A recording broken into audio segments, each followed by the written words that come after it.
This is where we hold them. This is where we fight.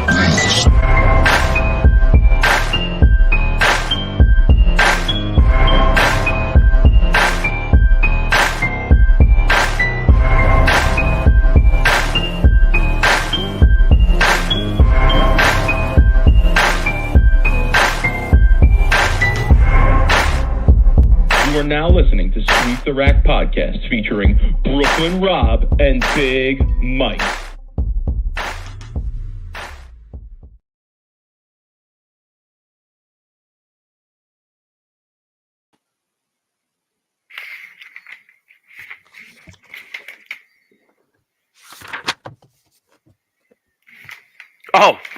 Sorry. Sorry. Oh, my bad. Rob, what's good, homie? Dude, shh. I'm reading here. I got my bowling psychology book. I was too. I was working on my bowling game. Forwarded by Jason Belmonte. Bowling psychology. Oh, you know that's a good one. I know. I haven't read it yet. It's still new off the presses there. What's good, Mike? What's happening? What a bizarre show, son. What a bizarre show. Man, we had everything. We had everything that we could have asked for in one show. Except for a fight. Other than that, everything was pretty interesting. A lot to talk through here. Nico in the chat is asking, did Big Mike slap someone's hand before the show and break his thumb? No, but I was known for quite the hard hand slaps in my day. I will say that. I know something about a tough hand slap, you know. Rash, Mr. Rash is in the chat. Rash, when are you releasing when you have a book forward? You got your copy, Hoss? When is there a bowling psychology with Sean Rash book coming out? The most efficient way to get in your opponent's head by balking.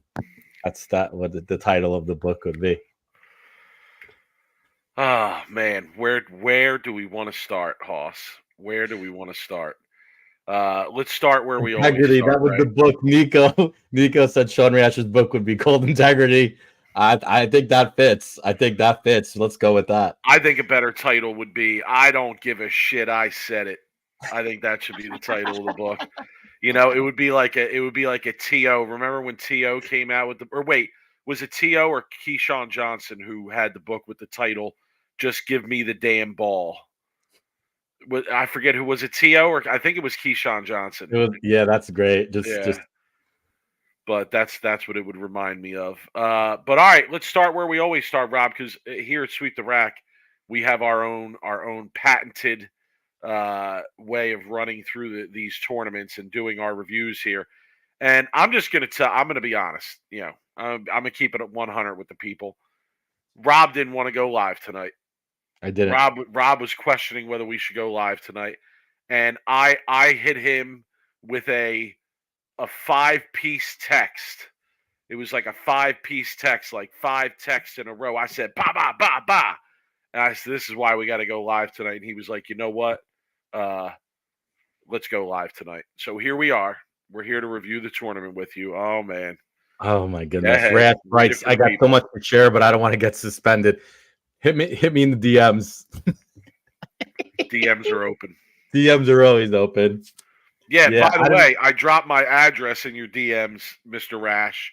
If you wanna send something my way to do something nice. Ian Lang commenting, Big Mike must have read the book before subbing in that house shot league. No question. No, I mean, I've been on this for a minute, you know. Yeah, I actually did a timer of how long it was going to take Big Mike to mention his house league series, and it was literally I won the under 5 minute bet. That was a comment, please. I won the under 5 minute bet on that. All right, lots to talk through. I figure when we're doing our run the ladder and awards, we'll probably hit on everything that happened during the matches. So, and if we don't, I have my special mention section with a few things that I'm sure if we didn't hit on them by then, we will get to. All right, Rob, let's run the ladder on this show. I mean, it was an interesting one. It was quite an interesting ladder. First match, and let's review our bets as well. First match, you had Benji Martinez against Zach Wilson. And going into the match, I liked Zach Wilson. I got Wilkins. some. I got some Not Zach outside. Wilson. Zach Dude, Wilkins. we Sorry, don't, Zach we Wilkins. don't want anything to do with Zach Wilson. True.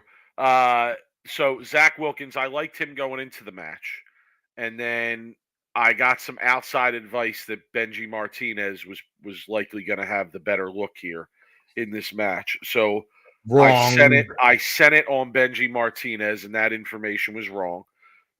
Wrong. Excuse me. So that put me down right out of the gate for match one. But I also threw 25. I threw $25 on Kyle Troop to win at basically 5-1. And another person that I was watching the show with had $50 on Kyle Troop to win at about 5-1. So obviously we hit that, but that was pretty much the extent of my betting because I was not in New Jersey for the show, so I couldn't really access Bet Rivers. But my guy here, he was nice enough to be on the call and make sure that we got in what we wanted to get in. I didn't want to bother you too much during the show. I hope we weren't too much of a pain in the ass. But yeah, so that was the extent of my bets, Rob. I know you had EJ Tackett going in. I know you took a piece of Kyle Troop too, so you had him. And then I also know that you sprinkled a few dollars on Benji Martinez and Wilkins because their odds were really high. Yeah, so it was a perfect position I was in betting wise because I had EJ Tackett in the futures. So I already had that covered with the final match. Kyle Troop to me was the best bet of the night, and I said it even prior during I tweeted it out before the show, and I said if I was going to bet, to me, Kyle Troop was the play at plus 475. Right, I called it from the beginning. I said I got Tackett in the finals, perfect. I got Troop, and then I looked at Wilkins and Benji's odds. And Benji was plus 2,000 or 1,700, and Zach Wilkins was plus 2,000. So I'm like, man, like if I threw $5 on each, I'm covered. Right? Because if one of them runs the ladder, I'm gonna win 100. I'm gonna win 85 or 100 for a $5 bet, and then I have Kyle Troop at about $10, and I had a profit boost on that too from just all the betting. So I had more than that, and then I also was betting live matches. I bet match by match. Okay, I did not. So wait until we get to the matches to talk yeah. Right? Yeah, I didn't bet the Benji Wilkins match because I usually try to stay away from the first match because I don't know how the lanes are playing. I don't know. I'm blind that first match. So my strategy is I wait to see how the lanes are playing, what the ball reactions look like, and then I try to use my just my eye and my knowledge to try to get a better bet in for the second match. Okay, so match opens up Benji against Wilkins, and one note for this match, Mike. Go ahead. My note is that Benji's inability to get his urethane to face the pins was the difference. Wilkins having a higher rev rate and being two-handed was an advantage in this match just based on the ball being able to face the pins the right way. Agreed. I also want to say, I mean, yeah, the match was close at points, and Benji made a run towards the end of the game where it looked like he was going to put some pressure on Wilkins. And then as it got to the end of the game, Wilkins obviously had the mark in the 10th frame. And can I say, like Benji Martinez, he's been on the show, nice kid, seems really good, puts a lot of instructional stuff out there. So he's doing a lot for the game. I definitely respect that. But when he finished his 10th frame, okay, Zach Wilkins has to get up in the 10th and mark. All right. And Benji pretty much like takes a minute to like play to the crowd and clap it up with them. And like, honestly, if I was the other player, I'm not having any of that. Like, I still have to mark. Like, this match ain't over. This match ain't over. Like, sit down and let me finish the game. And you can get your applause when the game's over. Hell no. I would have done the same thing. Let him think about it. Let him sit a little bit. Ice him a little bit. That's Gamesmanship. Bush League. That's Bush League. Yeah, that's gamesmanship. No, Gamesmanship. I Good for think that goes Benji. beyond the line of No, gamesmanship. I'm going to be honest. Yeah, I would have I been the think it does. crowd yelling, "Fuck!" It's Yo, not the let him. appropriate time. It's Stop it. not It's the always the appropriate appropriate time. time. It's not. Come on. You're What? you're going to tell. I mean, if you're doing that and you know it's not the appropriate time, What do you mean? then that goes beyond the line of gamesmanship. No, it doesn't. No, it doesn't. If I'm gonna let him sweat it a little bit. Whatever. Let him. If I was let Zach him- Wilkins, I would have stood up and said, "Yo, Hoss, the match ain't over. Sit down." And then I would have been like, "Yo, it's your turn. You get up now and throw it. That's Yeah, it. Let's go." I know you would. And then I would have I aced would've. that John. I would have aced that John and gave it to you chest bump style. Okay. All right. Rating. So, But yo, bowling with the Fef checking in. What's up, Fef? If you I don't see you, check out his Benji. content, Yo, you should. He puts a lot of good how stuff about this? out. See you, Hoss Benji. I feel Mike, you. how about this? Bowling, okay? I'm telling this right now. Bowling needs a major championship live match between Arturo Quintero and Benji Martinez. Okay? You want to talk crazy amounts of fire passion going on? Could you imagine? We were close to getting that match at this step ladder because Arturo was close to making the show, right? Dude, Arturo's fire in a live match and Benji's fire, bowling for the pride of Mexico. Oh man, vámonos! Let's go! Let's get it on right now. Ahora, vámonos! Ahora, we need that. He did bring some much needed, fire, excitement, enthusiasm to the Zach show. did too, though. Zach did too. Wilkins was on fire too. It was awesome. I love to see that. Two guys really bowling for it, man, and really into it. A lot of passion and emotion. Okay, but we're back to urethane, right? Urethane balls going down the lane. Game one, both players hold the game. Okay. You want to see my reaction? Now we go to game two. We go to game two. Yes. Whoa, sorry, you talked about urethane match. I almost fell asleep. Sorry. You got Troop against Wilkins and urethane again for both players on both lanes. And in this match, both players lit them up. They did. Both players lit them up. This hit the first game hit the over. They both right. The over hit the first game so due to Zach Wilkins than Benji. Right. Benji had mid 220. Zach I think put up 250 or a little bit higher. Second game goes over as well. Okay. So you see that trend of the 8 straight unders end here right out of the gate. Not the most surprising thing in the world because they were whacking them all week. But in this match, high-scoring match, urethane really effective. Both players were locked in. And what's the difference? It's Zach Wilkins missing a 10-pin early in the game. Epidemic. I mean, we see it. We saw it again later in the show that I'm sure we'll discuss. And you saw it here in this game where he misses a single pin early in the game.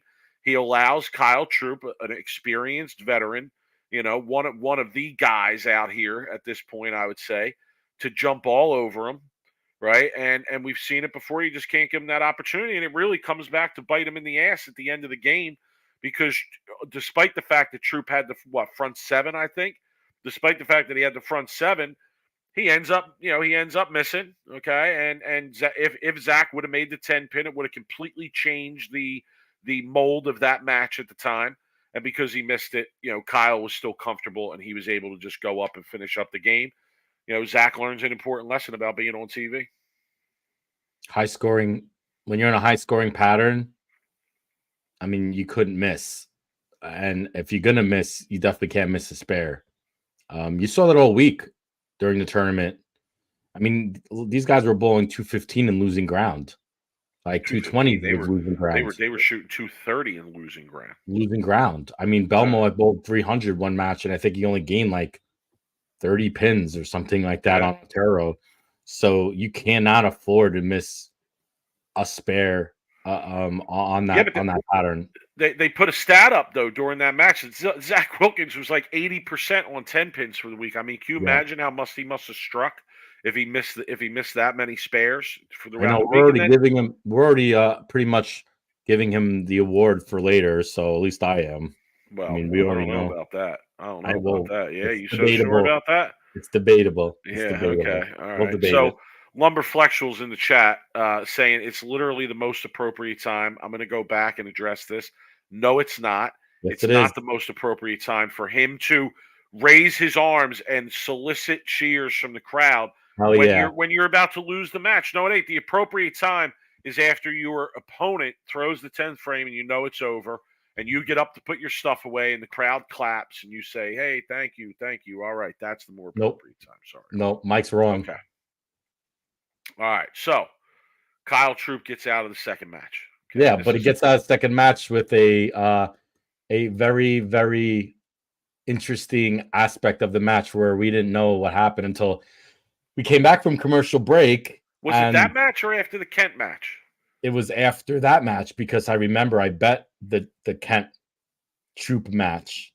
Okay. And then they were talking about it at the beginning of the Troop Kent match. And I'm just like, shit, I bet on Kyle. If this kid's bowling with a broken thumb, my bet is shot right now. Like I was pissed. So he goes to give a whoever that guy in the to someone in the crowd, and homeboy hit him crazy hard. Hit him crazy hard and injured his thumb in some way, right? Because he had a ring on too. It looked like. Yeah, so he's bowling with an injured thumb. But again, you know what happens? Marshall Kent comes out of the gate and throws it in the gutter. He throws it in the gutter. I mean, listen, Marshall Kent is a dog. All right, he's a dog, bro. And like I've watched this dude since he was in college, and like when he was younger, I've watched him actually since he won junior gold. Okay, and he's been a dog for a minute.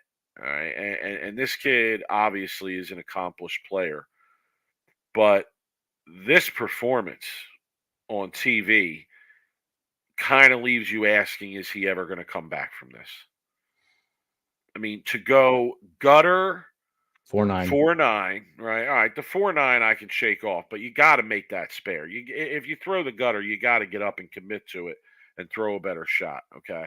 And then fast forward to the end of the game where, Rob, he misses the head pin to the left 4 times in a row. I mean, that's some shit I would do.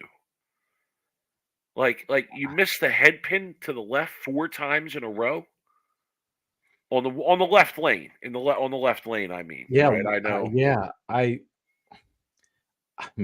I was speechless. I didn't know really. It was to me like that's tough. I don't know really what to say about it. I was really speechless. To me, out of all the shots, that was the hardest one to watch. Was the one where he needed, I believe, the first one to force Kyle to do in the 10th, right? Because it was a close match. And not only did the missed head pin hurt, but the count hurt him too, right? Because then all Kyle needed to do was get up in like 8 or 7 spare strike to win the match. So I was like, man, like you could put it all behind you if you get up in the first shot in that 10th. Or sorry, he went Brooklyn, Mike, the first shot in the 10th. Sorry. He went Brooklyn the first shot in the 10th, which was a bad shot. So now he gets up, he's literally okay, I just went Brooklyn. Get up and make a good shot there and then win the match when he didn't really deserve to win the match even at that point. And then he gets up and he misses the head pin left, and it's just like, holy crap. All Kyle needs to do get up right now is just 8 spare strike to win. So, man, that's tough. I don't know does he ever come back from that? Yeah, I'm sure he will in due time, but I can't imagine. I mean, it's just shocking to see him win a couple weeks ago. Yeah. And then come out and perform like that in a big spot on TV. Yeah. He doesn't, in my opinion, he still doesn't seem to be very comfortable on TV. And it's getting to the point. I mean, I've been watching bowling for a while. Okay. I can't remember ever a PBA player throwing 4 shots that out the window in a row on a show. Well, so why do you think? I mean, what is your reasoning behind it? Is it just yips? Is it nerves? I don't know. I mean, it could just be bad execution at the wrong time.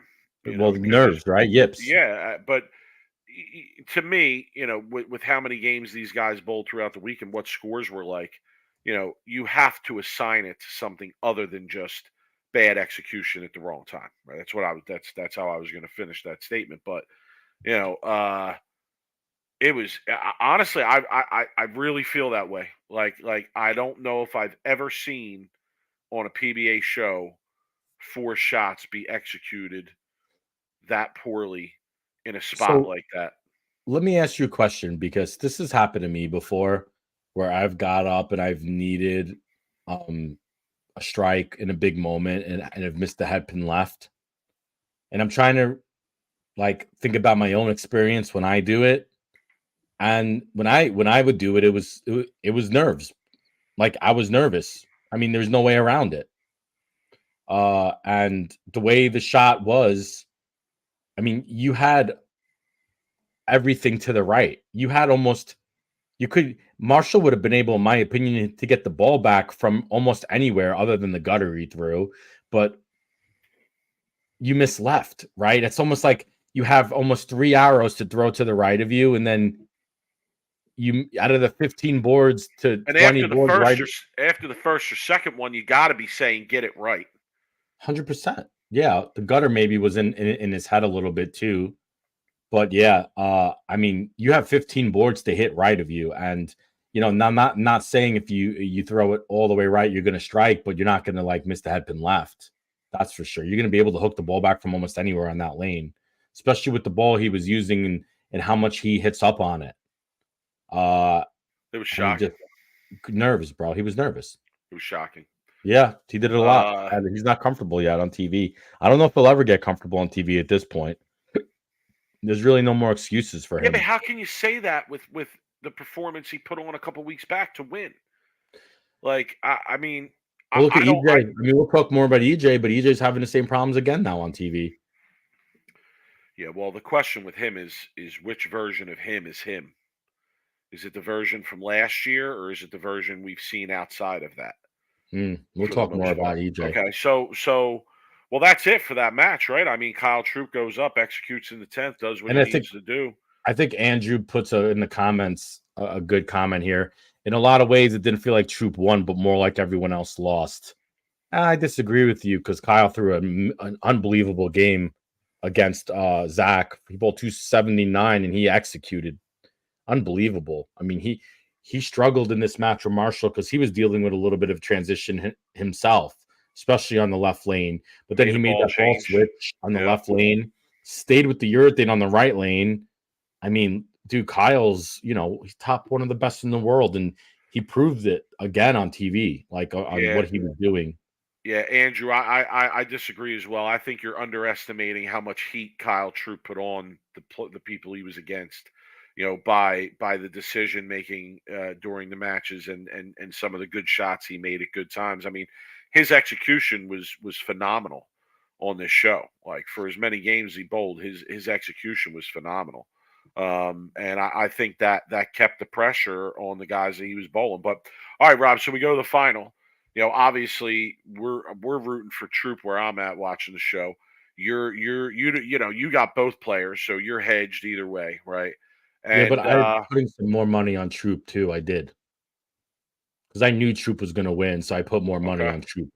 Yeah, I won all my bets. I mean, I'm not gonna lie. I'm not bragging either, but I won pretty much all my bets, other than except for the EJ one, Tackett future bet, which right, was just right. a hedge for me, at that point.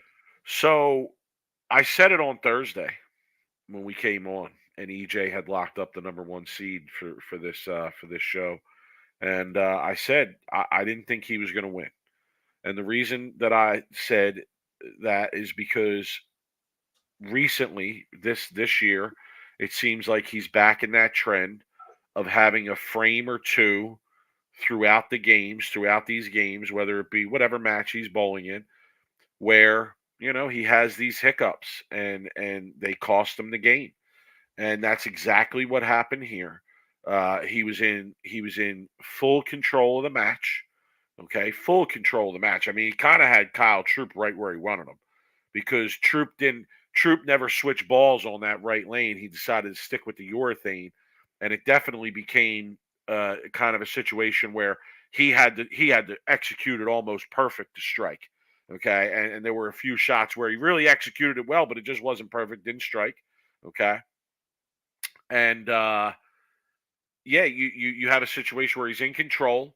He goes up, throws one not so great, definitely a questionable shot, probably his worst shot of the game. Well, he crossed over, so maybe not his worst shot of the game, but definitely a questionable shot. And he leaves the bucket without the 5. Okay. And I think knowledgeable bowlers knew as soon as he left that spare could be trouble, because the way the lanes were playing, if he didn't get the ball, if he didn't get it going early and he got it right and deep down the lane, it wasn't going to make it back. And that's exactly what he did. He Dude, got it there's right some and deep down the lane, and it never came back to properly, have the angle to make that spare. And he ends up taking out the back pin, and that completely changed the momentum and really the standing of the match. Dude, there's some great comments coming in, and I do want to talk about a few things. Jason Lowry, man, what's up, dude? He needs to throw EJ needs to throw a different ball. There's another comment from Pyro. EJ's angles are too steep on TV. I agree with honestly both points. So if you look how Kyle played the lanes, Mike, in general, he was using an IQ 78, right? Obviously, most of the show switched to an IQ Tour on the left lane. IQ Tour is a longer, smoother, symmetrical ball, right? On the left lane, a little bit looked like a little bit of shine on that to get him through the front part of the lane. And then you look at the two balls that Marshall and EJ were throwing, Mike. Marshall was throwing a GB4 hybrid, which if anybody's thrown it, I just drilled one before I got hurt. That's actually a lot quicker of a transition in the back of the lane than I thought it was going to be. It's still a decently smooth ball, symmetric, but it's definitely a quicker transition than IQ Tour is. It moves a lot it moves a lot faster from like hook point to like it to roll, right? And the EJ Tack is throwing a Venom Shock, which we all know is a little bit of a longer, also a stronger type ball in the back of the lane. And here Kyle is just playing what's in front of him. Now let me put this to you, Mike.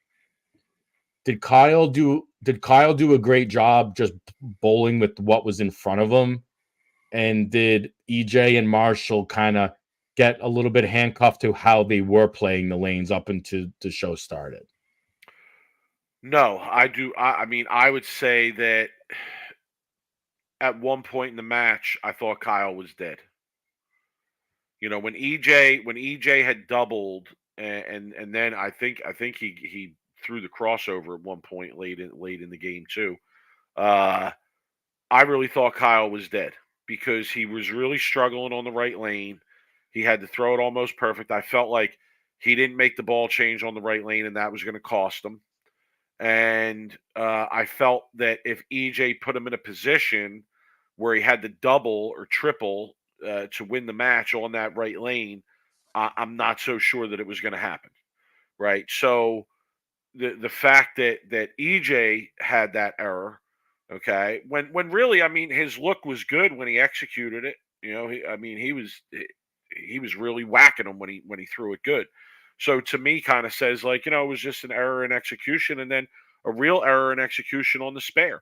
And I know Aaron Rose in the chat is saying, we're being too hard on him. He leads these tournaments and he's there all the time. And Aaron, I get that. I totally understand that. But doesn't that beg the question of how he's able to dominate so much throughout the week in the longer format that isn't so pressure packed, I guess I would say. And then when you get on TV and you got to, it's for all the marbles in one game. These odd things happen.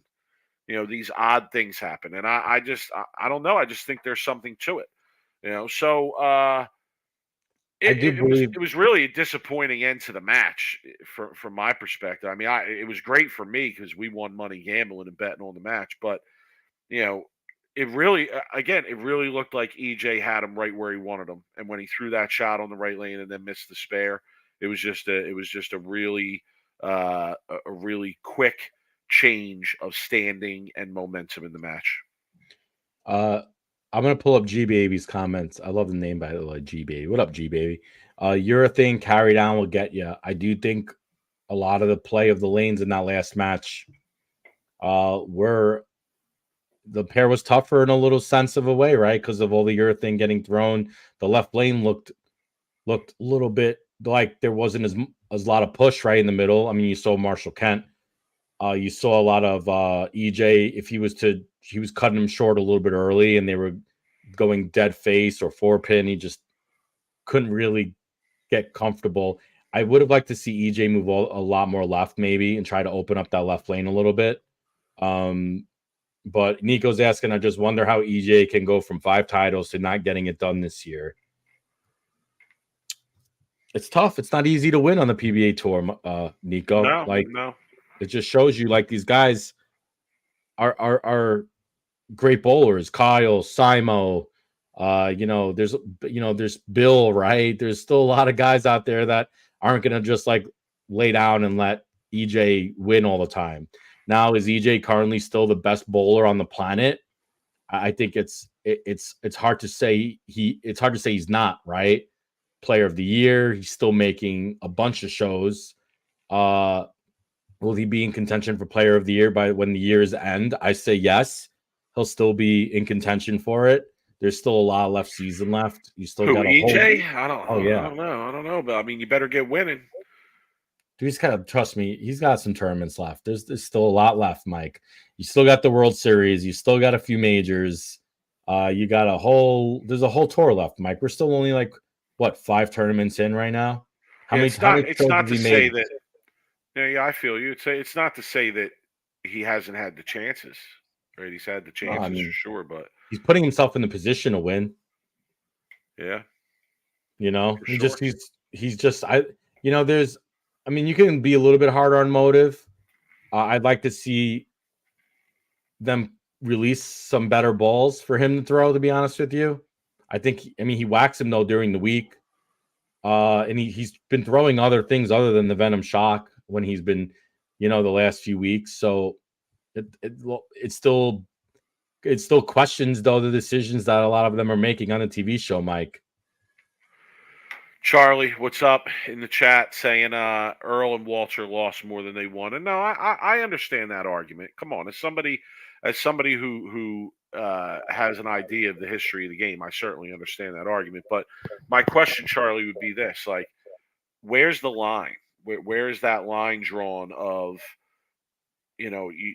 losing is one thing. Not closing the deal all the time is one thing, but then I think you cross a line over to struggling to close the deal, right? And we've seen other players in the past who have teetered on that line, right? I think Barnes would be the best example, right? Now, that's not to say that he doesn't have a Hall of Fame career or is one of the greats of the game, and I believe that EJ Tackett will be in that conversation when all is said and done as well.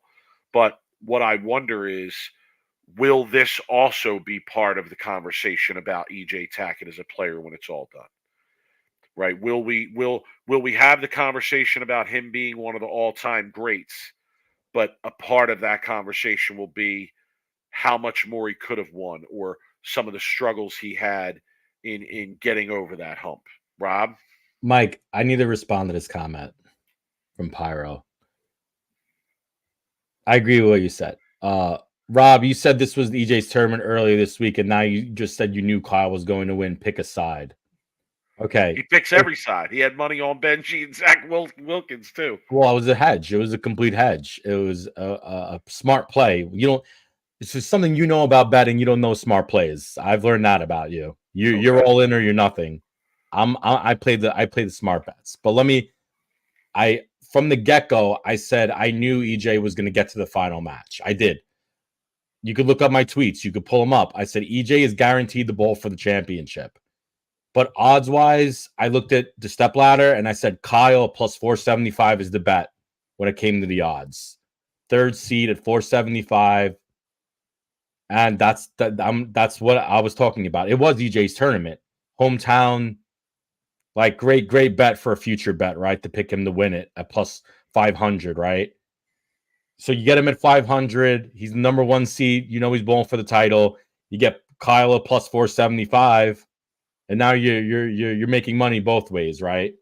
So my overall to just kind of sum up the ladder, we could talk all we want about really what happened with Marshall, what happened with EJ, and Zach Wilkins. Don't like put him aside. He bowled phenomenal. He bowled 250, probably he bowled 260 and lost.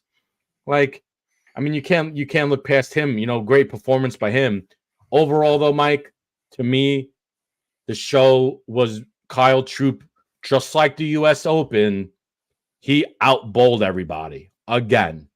His shot making, Mike, on TV is bar none better than anybody in his last two shows. And I challenge you to go back to the U.S. Open show as well as this show and tell me Kyle wasn't making the best shots of all the players. I think Kyle made maybe one or two really like kind of bad shots the whole night in three matches. So to me, that was the difference. That's the reason why Kyle won. He didn't have the best ball reaction. The U.S. Open, he had the best ball reaction. I think he really just did what he had to do to win, and he outshot it. What am I trying to say? He made more shots than everybody else did. Bottom line. No doubt. No, I mean, I think that was pretty evident as the show went on. No question. All right, so we got to talk about what I feel is one of the topics of the hour of the show. Right? Book. We're like putting it off to the side here. We just had the main course. Now we're going to have a little palate cleanser here. But I'm excited to talk about this. Kyle Troup was reading a book, a mental game book. It looked like Mind Gym was the title of the book, while he was bowling these matches. I mean, there's so many things. There's so many directions I feel like we could go with this. First thing I want to say is this. I want everyone to be aware of this story before we have this conversation, because I want people to understand where I'm coming from here and how I'm going to look at this. One year in the U.S. Open, when Bill was earlier in his career in the U.S. Open, was at Carolier. He made the top 24.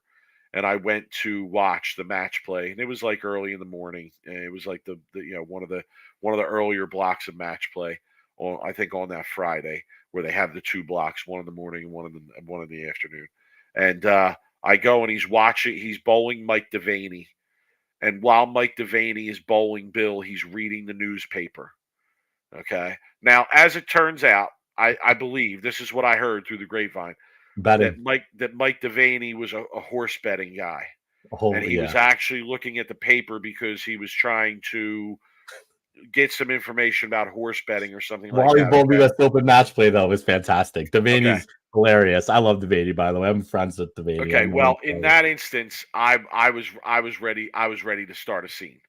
Okay, I was ready to make a scene. I mean, I made several comments during the match, about, oh yeah, you want to read the paper while you're bowling, my boy. Like watch what's going to happen here, because like I did not take kindly to that at all. Right now, if I would have known that he was involved in horse racing or something, perhaps I would have looked at it differently. But I don't know, man. Like, if I'm the people bowling against Kyle Troup, I'm not going to lie to you. I would have felt a certain way about this. Me personally, I might have taken the book and tossed that John. Right into the back of the stands. Like, yeah, that's what I think about that. I mean, so my first question then, Rob, after telling that story is, this is the first thing we'll discuss about this issue. Do you have a problem with this? Do you take umbrage to this? To somebody reading during a match, during a finals TV match? What's your take? When I was watching the show and I saw him pull it out, and my initial thought was like, what is he doing? What does he go? Like, I was confused for a few minutes. I think I thought it was maybe a little bit of gamesmanship. I did. I thought maybe because if you think about it, he's bowling some of the people like Marshall and EJ specifically who have had problems with controlling their emotions and making bad shots and having a little bit of mental I wouldn't say breakdowns, but having some mental like senior moments on TV, right? Which they did last night again. And here he is reading a game about mental like shot making and mental aware, and he's out bowling everybody and making shots after one after another.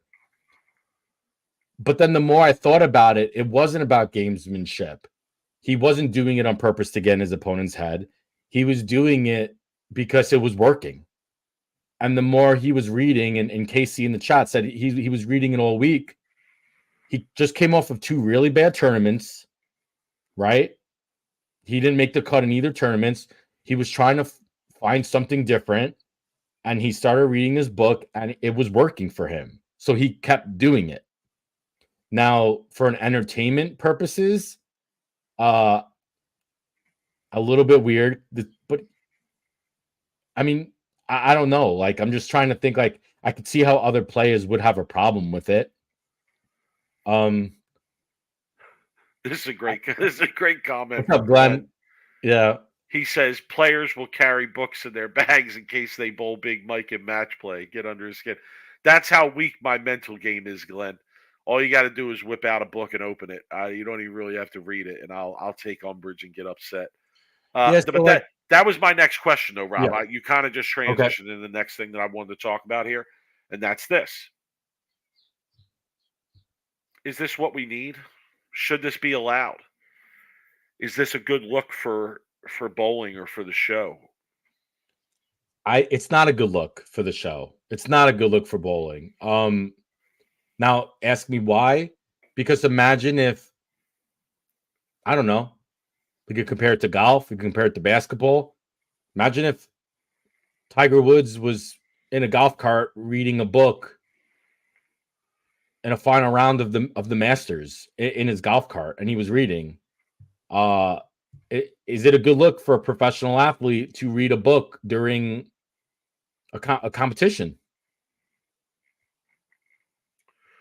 A couple people in the chat are commenting that someone on the women's tour last year was solving a Rubik's Cube while they were bowling the finals. I also remember Chris Prather, being on the phone during a TV finals at one point, where he was like, they said he was texting with a friend or something while he was bowling on the show. So, I mean, I don't feel that something like this is unprecedented.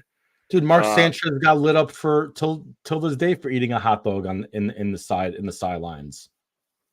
So, if people deal with anxiety in different ways, right? A Rubik's Cube to me is a way to deal with anxiety, right? Reading a mental book between shots is a way of dealing with mental anxiety, right? And dealing with sports performance and nerves and calming down, relaxing. I like to listen to music when I'm bowling, when I'm practicing, Mike. Well, that was going to be my next question. It's funny, you're hitting on all the things that I want to bring up. My next question is, all right, if Kyle Troop can read a book while he's bowling a match, and Chris Prather can be on his phone while he's bowling a match, what's stopping somebody from the next thing of saying, all right, well, I'm going to bowl with AirPods in? I mean, it's a fair question. Or what's stopping somebody from coming back after a shot and putting AirPods in and sitting there with AirPods in and not listening to anything that's going on, noise canceling headphones, etc. I mean, how far could this be taken? If this is going to be, something that the PBA isn't going to address in some way. So do you think the PBA is going to have a problem with Kyle did, and you think they're going to come back with some kind of rule against it? If I'm the PBA, I don't want my players doing that on the show. Why? Because I don't think it's the image of the sport we want to present as a product. I think Glenn actually in the chat. I don't want to steal what he said, but I totally agree. That it's just a terrible look. It makes everyone think you can read a book between shots and still bowl well. Not everybody watching, especially casual fans watching, aren't going to put one and two together and realize that it's actually like a mental game strategy that he's employing. See, look, when someone's reading, and let's call it what it is. When you see somebody reading, right, in general, reading at the park, reading on the subway, reading in general, to me, once you see somebody reading, that person is one bored or have a lot of lack of interest in what's going on around them, right? They're involved in the book. They're not focused on what's going on around them. So is that why you're saying it's a bad look that the pro who's actually bowling on TV has a lack of interest or is kind of bored of what's going on around them? Or that the sport that they're playing doesn't require the full attention. Right. Their full attention 100% of the time. There it is. There it is. Like you don't really see, athletes stopping to read, during a game like that. It's not something that you regularly see. So I don't know. I mean, Sam Cooley, what's up, Sam? In the chat brings up an interesting question too. What is the correct image for bowling though? That's all up to an individual's perspective. All right, but if I could speak generally on that, I would say that the image that we should be trying to put out there would be to put the image as bowling as a sport as best we can, right? To mimic what you might see from other sports, generally speaking. And like I said, this is very outside of that to me. It's very interesting though. Here's Kyle, who's one of the most interesting, entertaining pros on the PBA tour. No question. Right. So it's not like he's falling short in both of that, right? It's not like he's not entertaining and not interesting on the lanes and then reading a book off the lanes. But I understand what you're saying in regards to being involved in one of the highest levels of professional bowling a match on TV, and then having your face in a book is not a great perception for the PBA in general, right? I understand both sides of it. I understand what Kyle was doing. Oh, so do I. I mean, yeah, no question. Kyle wasn't trying to do anything. At first I thought he was, and then I realized what he was doing is for him. It was for his own shot making, for his own creating a calmness. I think what Kyle needs to do, and if I was to give Kyle advice, which I'm probably the last person to be giving Kyle advice, but I think Kyle needs to find a way to mimic of him reading that book while he's on the show without having his head in the book, right? He needs to find a way to focus up like he was reading the book without reading the book.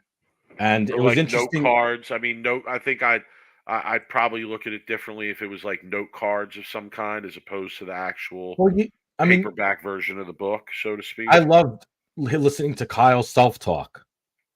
It's a very good lesson for everybody out there when you're bowling at a high level or any level at that point. If you're in a pressure situation, his self-talk was really helping him. Tempo. He kept saying it, tempo, and he kept saying some other words that were keeping him in line, right? And whenever I'm bowling very well in a tournament, you're making it very simple for yourself in a mental way, right? Slow feet, tempo, balance. You're just saying certain key words to keep you on track. Yeah, no doubt. Ernest Lukacs in the chat. Ernie, what's up, man? He said, I think the PBA might have more of a problem with him plugging the sunglasses on the last shot he threw.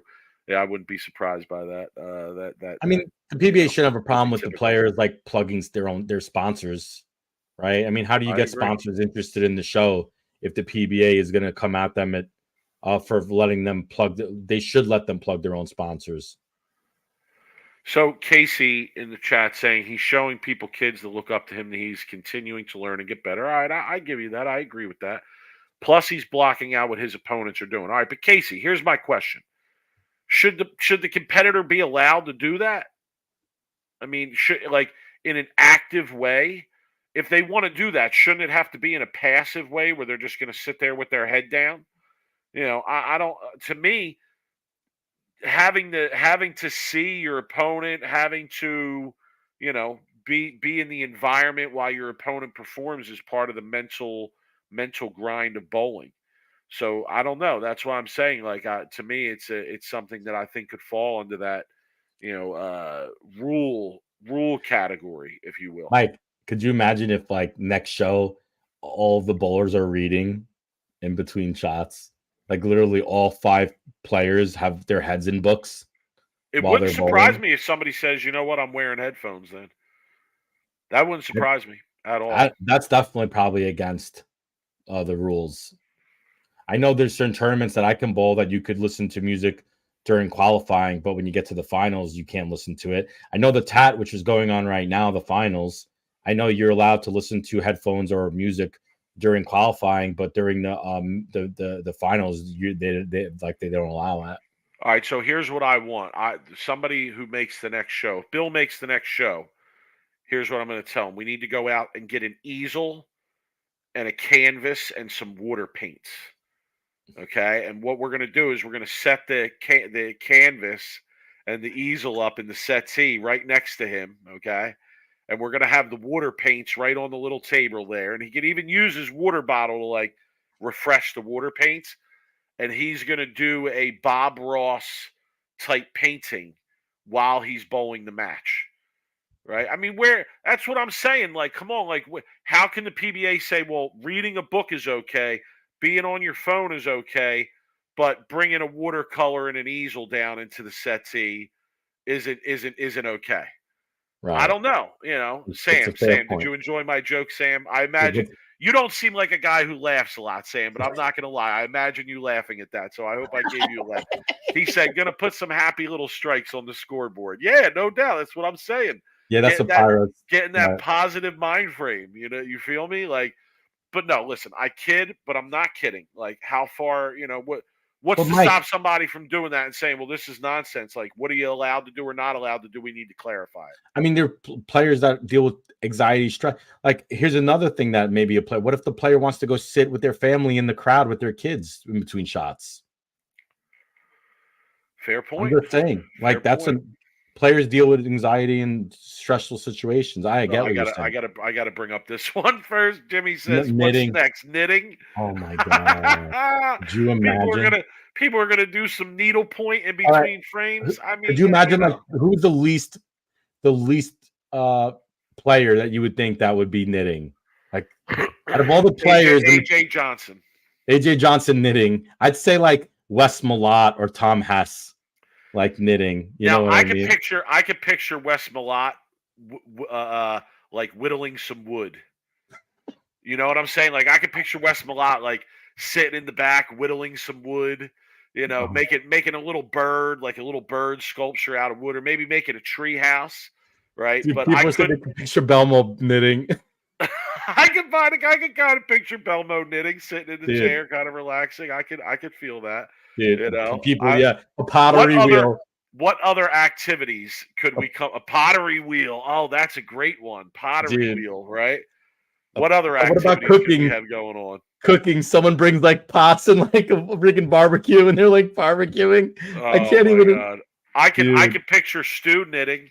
He's somebody I could picture is sitting in the settee doing some knitting while he's Dom Barrett would be knitting. Okay, he would be knitting in the settee. What about playing a board game? Could you imagine? What if somebody wants to hot yoga? Hot yoga. Great suggestion, David Tolson. Hot yoga. What if somebody wants to do yoga in the back? This is my point. Where are we drawing the line here? Okay. That's it. That's funny. What if somebody here's a good one. Here's a good one. Legos. Oh, putting together a Lego. What if somebody wants to be working on a Lego set while they're bowling the show? What about if I grow allowed? What about someone brought their Nintendo Switch or Okay. PSP and you're playing video games? What's the difference between doing that and reading a book? Okay. Oh, this is a great one.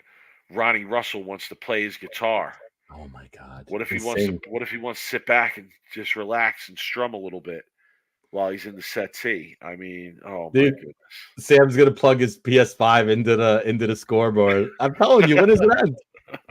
Right? Like yo, do you have a Switch? The Switch is perfect for that. It's just No, like this PS5 has a thing that's like Yeah. it plugs in, right? I know. forget what it's called, but they have their own Yeah. version of it. I mean, now. just okay. I think everyone gets the point. This show goes off the rails too much. We go off the rails. All right, Mike. Let's do our And awards. listen, can we clarify? We ain't hating on Kyle Troop. No, Okay, not at all. He We did ain't what he hating needed on to Kyle do. Troop. I don't He did care. what he He needed bowled to do. great. If I'm him, I'm going out and reading the book again the next time I make a show because whatever I did this time, I want to do it again. But I just want to make it clear that I think that it creates some questions. We wanted to discuss some of those questions. Yo, Nico's getting impatient, man, in the chat. All He right, wants us to do the categories. awards. Let's go. We have to keep What it do you- moving for Nico. What do you want to do? All right, let's start with ride with and not ride with. All right, ride with. I'm riding with Arturo. Oh yeah, I'm riding with Arturo. He had a great tournament. I mean, that's going to be a fun ride, bro. Fun ride. Good music, good energy, good vibes. We're probably stopping for some Mexican food. I'm down with that. Okay, so So yes. I'm similarly. I can't even talk.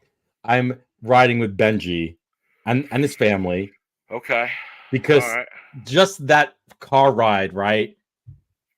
Cheering and yelling and oh man, real hype kind of shit. Like stopping somewhere to eat, like drinking. I can imagine the celebrating and partying they did after that show. Endless margaritas, David Tolson says. Jimmy in the chat reminds us that with Arturo, the bonus is when you stop for the night, you're probably going to dye your hair. I'm probably getting to the next stop with a different color hair than I had at the previous stop, right? So I'm down with that. Okay. My not ride with, kind of easy one here. Marshall Kent. Sorry. I know, me and you are not riding with Marshall Kent. Oh, geez, Louise. Yeah. Oh, my goodness. I think if you're riding with Marshall Kent, I think you should probably be certified by the American Board of Psychology. I'm sitting that ride out. I'm good on that. Agreed. I'm not riding with Marshall Kent either. That was an easy pick. Where you want to go? Let's go to I'm saving the best for last. Spare shooter. Easy. EJ. No. You said it was Wilkins. It's not. It's EJ Tackett. It's EJ Tackett. He makes that bucket without the 5. He wins the match. No, he doesn't. It changes things. It changes the match. But Zach Wilkins missed that 10, and as well as I think what they say win like 80% on 10 pins through the tournament. So to me, like Zach Wilkins could have been seated higher if he would have made. I was going to say that's a good argument. That's a good argument. If you're talking the whole week and you're saying all the pins he missed, he may not have even been bowling in those games. Okay, I hear you on that. That. But I'm still going to stick with EJ Tackett there. That's a big misspare. Let's go. I see you, Hoss. This was an easy one for me. Again, I got to give it to Benji, obviously. Yep. I see you, Hoss. I mean, I thought about Wilkins here, but I think Wilkins has been around a little bit more than Benji has. I think his experience is a little bit deeper. And Benji, he's kind of a younger guy, and I just want to tip my cap to him. I think him having such a great block too earlier in the week and almost setting the 6-game scoring record definitely gives him the nod for ICU Hoss this week. So my ICU Hoss goes to Benji. Yeah, it's funny. I put ICU Hoss Arturo. Okay. Arturo had a great week. I mean, I was very critical of Arturo, especially the Portland Lumberjacks. I was critical of Timmy Mack picking Arturo, right? Because he was ranked like 65th or 70th in points last year, and he got selected for the league over a lot of people that should have made it. So yeah, the way to shut me up is to start bowling well and to start making shows and make top 10s so that you're ranked higher in the points, and then when you do get picked, there isn't any debate on it. Charlie in the tap. Charlie in the tap. Charlie in the tap. I in like the that. chat saying what sucks is they have to PTQ again. Yeah, I hear you, Charlie. I But what are they going to do? I know. I wouldn't mind seeing like a running point thing going on where if somebody from the PTQs gets hot and bowls really well for a couple weeks and makes a show or two, they bump somebody out. I mean, you were going to talk about dumpster diving gold medal. Like, are you telling me there ain't guys that are in every week that some of these PTQ guys don't deserve that spot more than? And I know that shakes out year to year, but that's a long time to wait. But can I ask a question here? And Charlie, I'd like to hear your answer. If Sam's still in the chat, I'd like to hear his answer. Rob, you too. Do you think that having a performance like Benji, or Nate Stubler, like we saw earlier this year, some of the other young guys who we've seen break through from the PTQs and make a show, do you think that going to the next PTQ, it gives them an advantage because they bowled so well and they're riding that high and they just have that confidence? Do you think that that's a tangible advantage to those guys would be my question. Yeah, of course.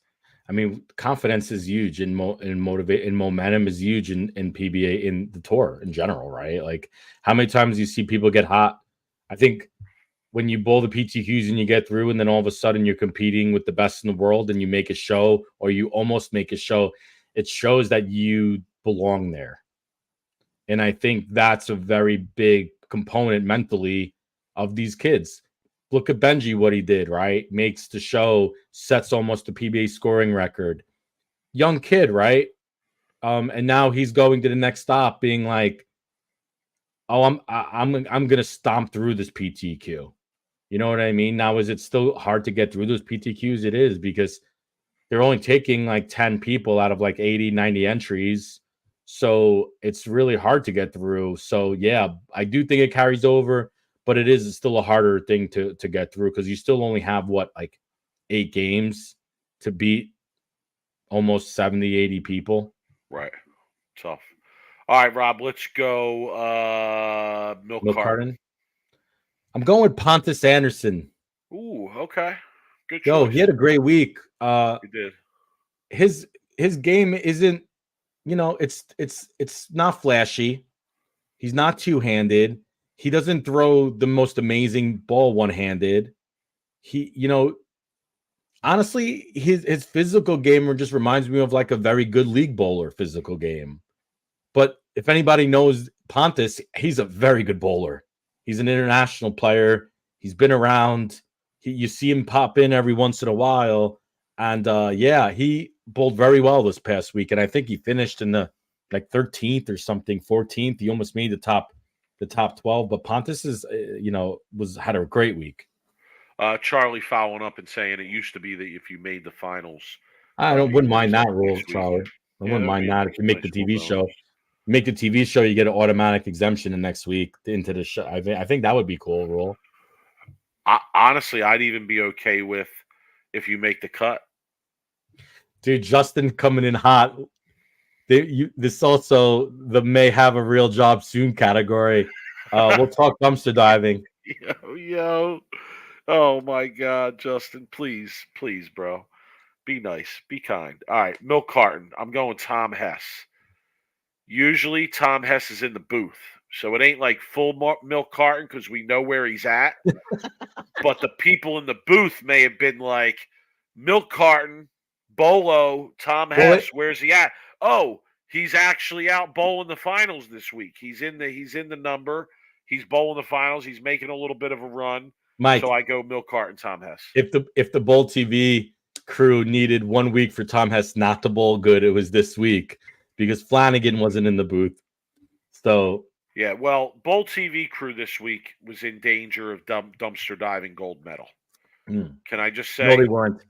Nobody was in. There was only one winner of the dumpster diving gold medal award this week. But I hear what you're saying. Honorable mention for sure. I'm not going to get too deeply into it right now because we're over an hour here. Maybe we'll save it for Thursday, depending on how things go this week, I guess. Yeah. But I don't know. I noticed some changes and I don't like them. Okay, I we'll felt talk like they Thursday. had a good thing going, and I feel like it's headed in a different direction at this point. Okay. Roger Welton asking if I'm putting a pattern out. I went to practice this morning, Roger. I went to the training center this morning. We bowled on Holman and Mike, Hardwick were the he's two asking patterns. about the patch pirate pattern. That's what Oh, he's the asking patch about. pirate pattern. Oh yeah, I will. I will put that out the next time I go to the training center. Yeah. Yes, I will check that out. Yeah. It was pretty cool. All right, last category here, Rob. You've been waiting the whole time to give it.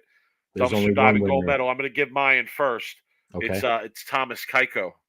Okay. It's Keiko. Keiko might be new to dumpster diving gold medal.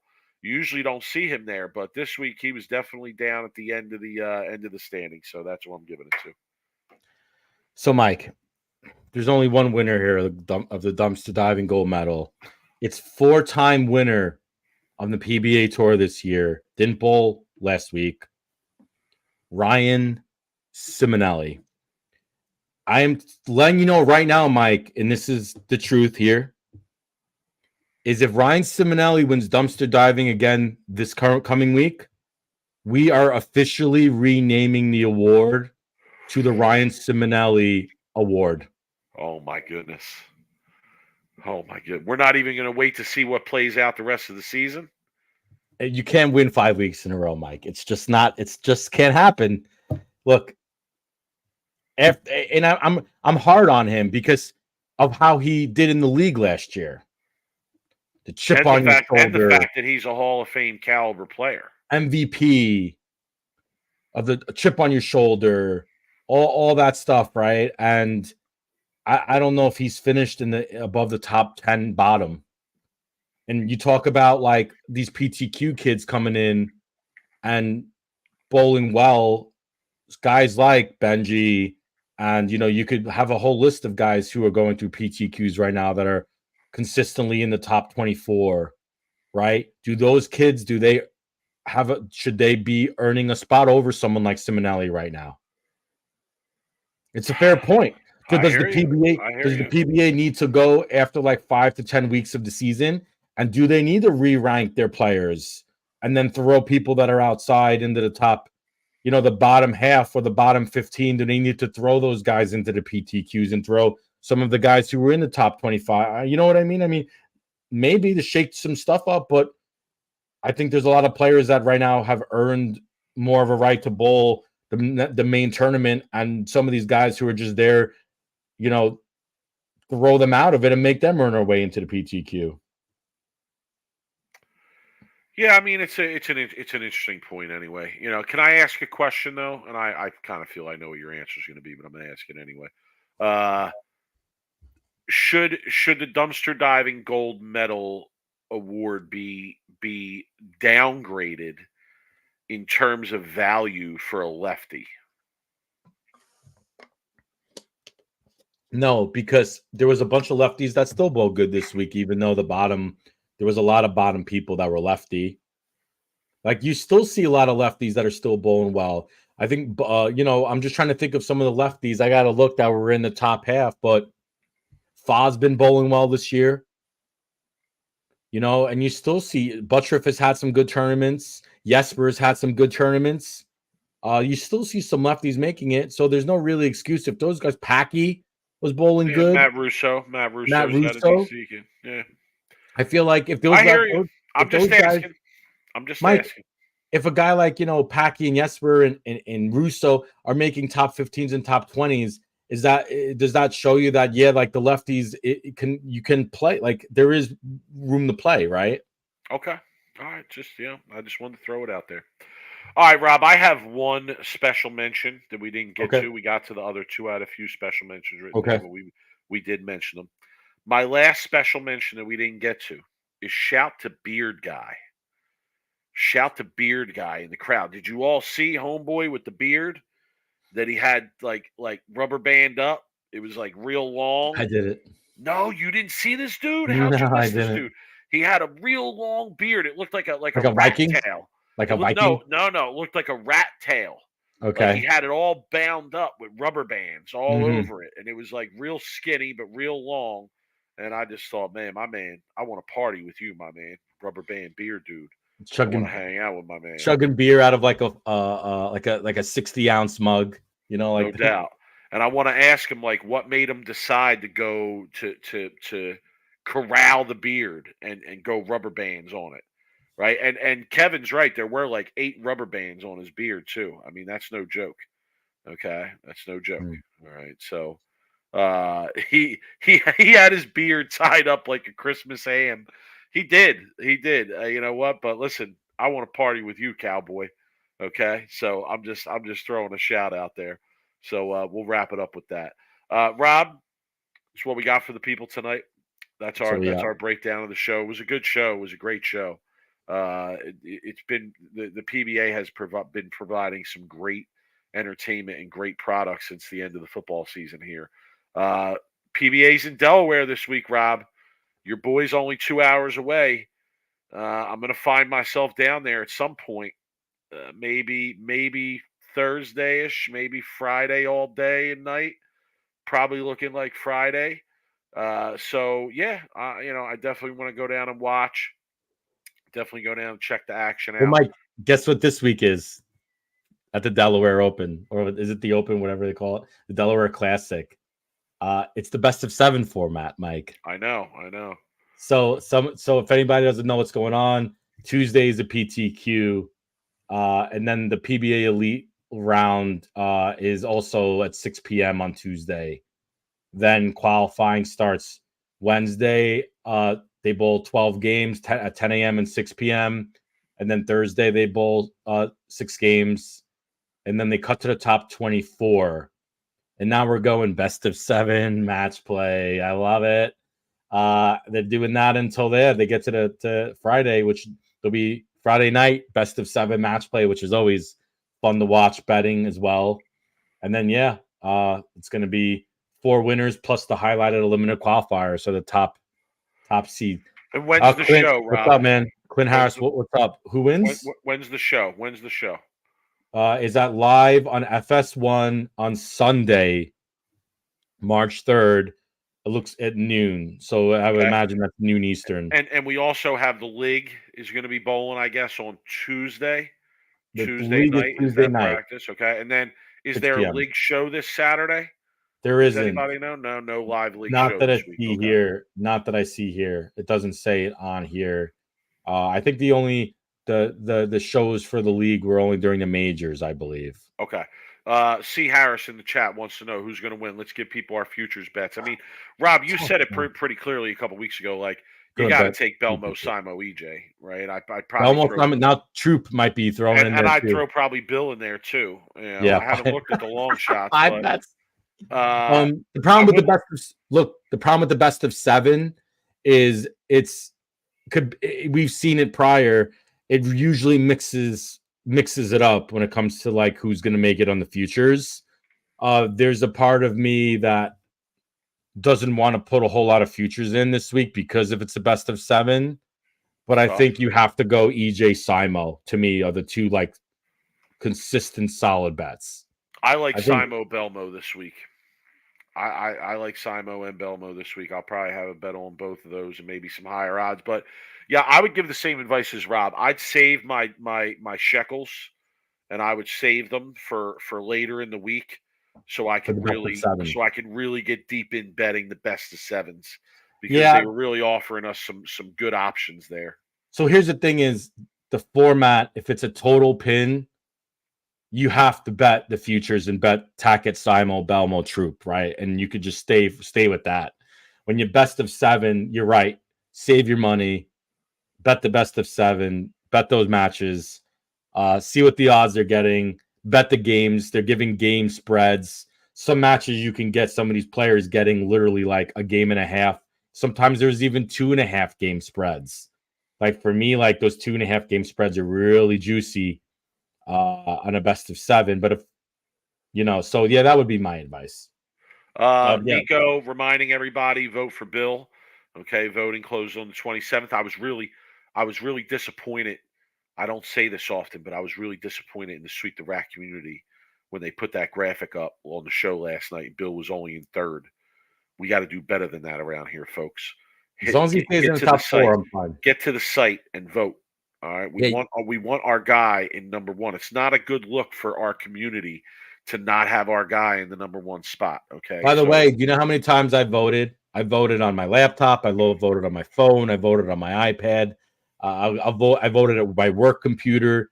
Yo, I feel like I voted like already like 7 times. You're a boss at work. You need to go around to all your employees and tell them all, get on your computer and vote for Bill O'Neill right now. I should do the same for my students. I should have them all log in. It's a good idea. Be like, go to PBA.com, vote for Bill O'Neill for this thing. That's a good idea. I will do that actually. So listen, we had fun tonight. We enjoy. We glad everybody pops in the chat. It's amazing that this many people come out and want to hear what our nonsense, yes, and what we have to say about the show.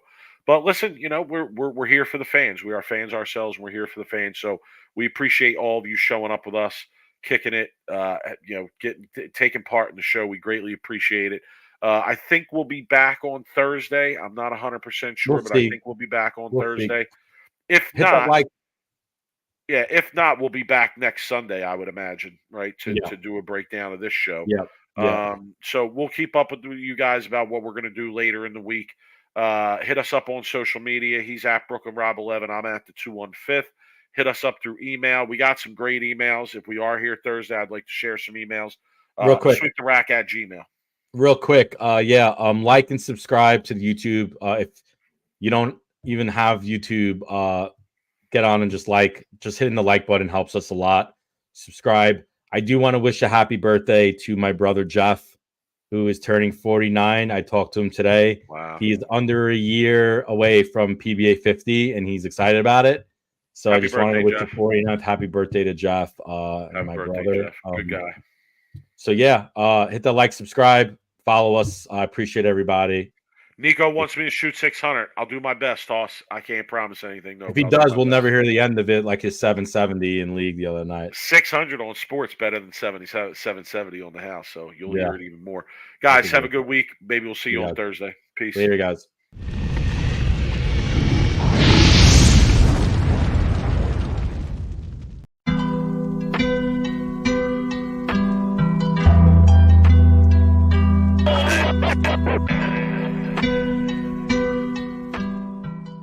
You are now listening to Sweep the Rack podcast featuring Brooklyn Rob and Big Mike.